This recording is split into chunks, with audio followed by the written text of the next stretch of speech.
Hi, tonight we're going to talk about awakening awareness. We awaken to awareness in our grounded being, where we are one consciousness, one energy with everything and everyone, alive or dead. In the ground of being, we encounter love and peace, beyond the dominance of the mind, where we relax beyond justification, reason, and motive. In this state, we can soar as high as we want in a field of infinite consciousness, filled with love and peace. This state is beyond our individual ideas and beliefs, created and framed in a greater dimension, along with the consciousness of everyone else. This is the condition of our soul that is far from the ideas that we label right and wrong. So we no longer talk about it because we are in the playing field of peace, love, and joy. It is very easy to get caught up and attached to our own view of the world and forget it is only our ideas, our viewpoint, and our opinions.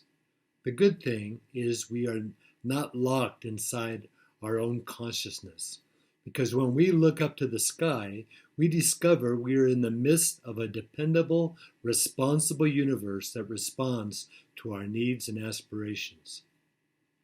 A verse in the Upanishads says, "O you seeker of the real, behold, as the enclosed space in a pot is not any way different from the infinite space outside, so the individual self is individually one with the highest self.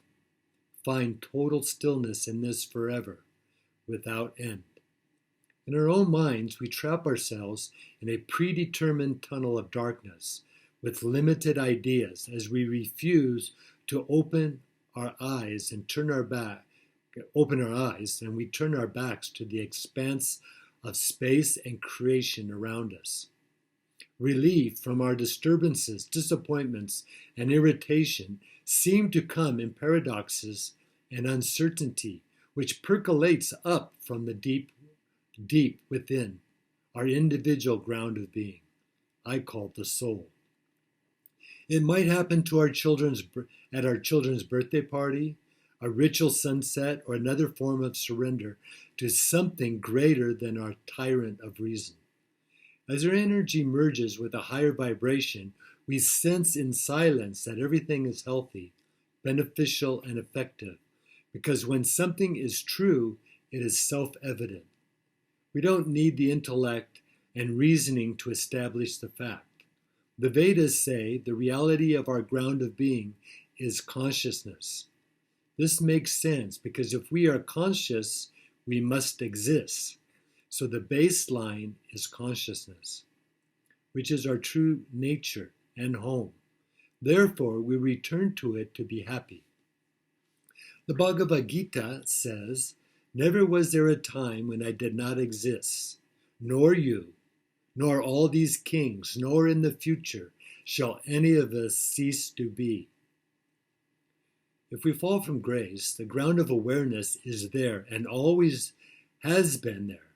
Sometimes it is our next step in our spiritual evolution. Restoration happens when we amend our ways and free ourselves from the confines of our limited thinking as we create a new reality. The theoretical quantum physicist Amit Goswami said that for many years, quantum physics has been giving indications that there are many levels of reality other than the material level. The string theory's view of the fundamental nature of matter differs significantly from that of the traditional particle. Physics says the universe is more mechanical. According to string theory, the fundamental objects underlying all matter are not atoms, electrons, protons, or quarks, but strings of energy that cannot be seen as they vibrate and oscillate in loops or segments. This theory requires that we open up and accept the existence of more dimensions in the universe, a supernatural ground of being, where the strings of energy percolate up through different levels. Science and spirituality both tell us that there is one energy that pervades and makes up everything in different dimensions everywhere. Thich Nhat Hanh says, enlightenment for a wave in the ocean is the moment the wave realizes that it is water.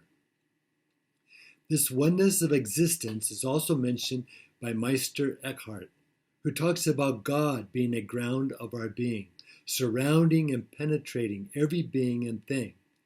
But it is no thing. God persists and is present everywhere, whether the church approves of it or not, whether we want to believe in a religion where attendance is decreasing or our spiritual yearning that is increasing. Modern science is proving that everything comes from no thing and goes back to no thing. Therefore, everything that we know as existence, matter, the universe, or galaxies are just one energy at different levels. There is only one energy or consciousness that manifests itself in many dimensions and billions of activities. So awakening to the oneness of existence is awareness in our ground of being. Ramana Maharishi says, there is diversity in the world. A unity runs through the diversity, but the self is the same in all. There is no difference in spirit. All the differences are external and superficial. You find unity and you are happy. Therefore, the pain of diversity is overcome by the joy of the perception of unity. Thank you.